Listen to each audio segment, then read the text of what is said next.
Mtazamaji, asante kwa kuendelea kuchagua TVE. Bado tuko nawe katika TVE habari, na sasa tuungane naye Sofia Amani kwa habari za biashara. Kifuatacho ndani ya TVE habari. Katika biashara, maonesho ya Sabasaba yaendelea kuchochea biashara na uwekezaji nchini.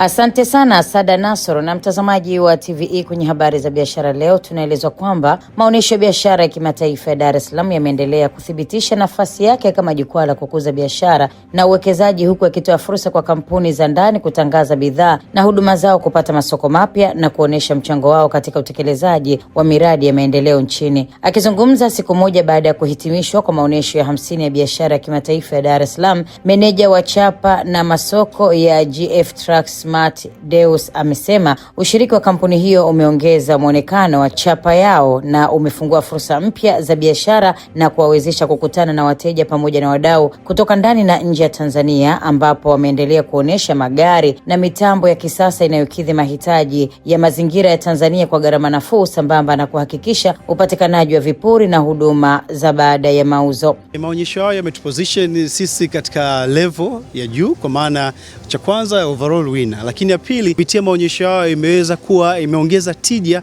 kwa kiasi kikubwa. Mpaka ninavyoongea sasa hivi tuna order za wateja zaidi ya 300 ambao wengi wanakuja kwa ajili ya kufanya manunuzi.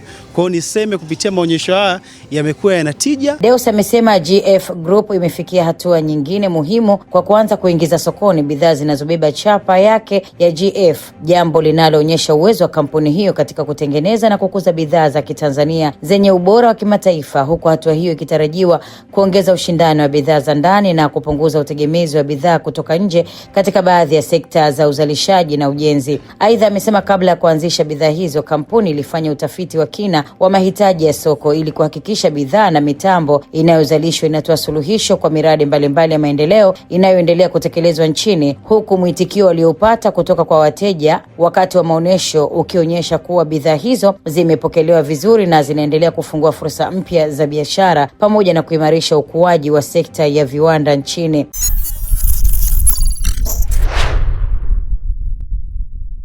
Benki ya CRDB imeendesha draw ya pili ya kila mwezi ya kampeni ya Sim Banking Kimpango Wako, ambapo wateja 5 wameibuka washindi wa safari ya kutembelea hifadhi ya taifa ya Serengeti baada ya kufanya miamala yao kupitia huduma ya Sim Banking, ikiwa ni sehemu ya kuhamasisha matumizi ya huduma za kidigitali. Mbali na washindi hao, draw hiyo pia imewazawadia wateja 11 televisheni zenye ukubwa wa inchi 65, huku mshindi mmoja akijishindia friji kubwa kupitia kundi la wateja wanaofanya miamala kwa mawakala kuanzia shilingi 10,000 na kuendelea. Meneja wa huduma za kibenki kupitia simu ya mkononi wa benki ya CRDB, Amina Mawona, amesema kampeni hiyo imeendelea kupata mwitikio mkubwa kutoka kwa wateja, jambo lililosababisha kuongezeka kwa matumizi ya Sim Banking na idadi ya miamala inayofanyika kupitia huduma hiyo. Lakini pia draw nyingine ya pili tumecheza ni wale wateja ambao wanafanya miamala kupitia kwa wakala, ambapo mteja anatoa kuanzia kiasi cha shilingi 10,000 na kuendelea kupitia kwa wakala, ambao hawa nao walikuwa washindi 11. Mshindi wa kwanza ameshinda friji la double door, nikimaanisha milango miwili, lakini pia wengine 10 wamepewa wameshinda Smart TV inchi 65.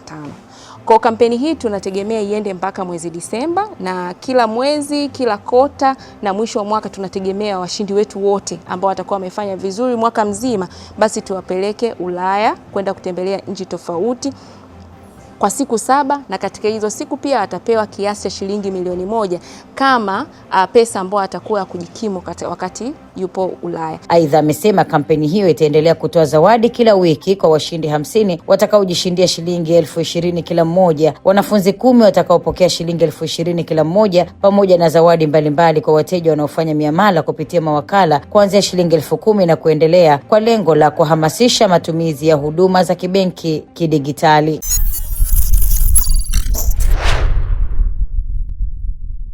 Na biashara ya kukusanya na kurekebisha nywele bandia na zilizotupwa imekuwa chanzo cha kipato kwa wakazi wa eneo la Dandora jijini Nairobi nchini Kenya. Nywele hizo hukusanywa kutoka dampo la Dandora, kusafishwa, kutengenezwa upya na kuuzwa kwa bei nafuu katika saluni mbalimbali, hatua inayowapa fursa wenye bajeti ndogo kumudu bidhaa hiyo ya urembo kwa wanawake. Akizungumza, mfanyabiashara wa nywele zilizotumika Susan Kivindo amesema shughuli hiyo imemsaidia kujipatia kipato cha kulipia kodi ya nyumba, ada ada za watoto na mahitaji mengine ya familia. Ameeleza kuwa nywele zinazorekebishwa huwapa wateja wanaotamani urembo lakini wasio na uwezo wa kununua nywele mpya nafasi ya kupata bidhaa bora kwa gharama nafuu. Mnachakuanga ile wigi straight na kuna mashagi, hii ina jiroro.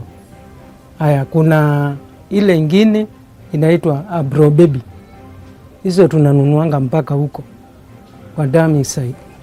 Tunakuja, tunaosha, tunaenda tunauza. Kwa upande wao wateja wamesema nywele hizo zilizorekebishwa ni vigumu kutofautisha na mpya baada ya kusafishwa na kutengenezwa, ambapo mteja Rebeka Njero amesema mara baada ya kunyunyiziwa manukato na kung'arishwa hakuna anayebaini kuwa ni nywele zilizotumika awali licha ya kuuzwa kwa bei ya chini ikilinganishwa na bidhaa mpya. Hata uwezi jua ukipiga tu spray ikue ina shine, hata ukitembea hivyo uwezi sema ni 700. Kwa upande wake mfanyabiashara Clementine Vihenda amesema nywele ambazo bei yake zikiwa mpya hufikia takriban shilingi za Kenya 5,000 huuza tena kwa bei ya kati ya shilingi 1,000 na 2,000 za Kenya baada ya kuzirekebisha ili kuwafikia wateja wengi zaidi wa kipato cha chini. Dampo la Dandora ambalo ni miongoni mwa madampo makubwa barani Afrika linaendelea kuwa chanzo cha ajira kwa maelfu ya wakusanyaji taka wanaokota bidhaa zinazoweza kutumika tena na kuzigeuza kuwa fursa za kiuchumi. Asante sana mtazamaji wa TVE na Sada Nasor. Hayo ndio yaliyojiri kwenye habari za biashara kwa siku ya leo. Nikushukuru sana Sofia Amani kwa habari hizo za biashara. Mtazamaji, hii ni TVE Habari. Mimi ni Sada Nasor na ndio tunafikia mwisho wa habari za nyumbani. Tupate mapumziko mafupi, tukirejea ni habari za kimataifa na Roman Shirima.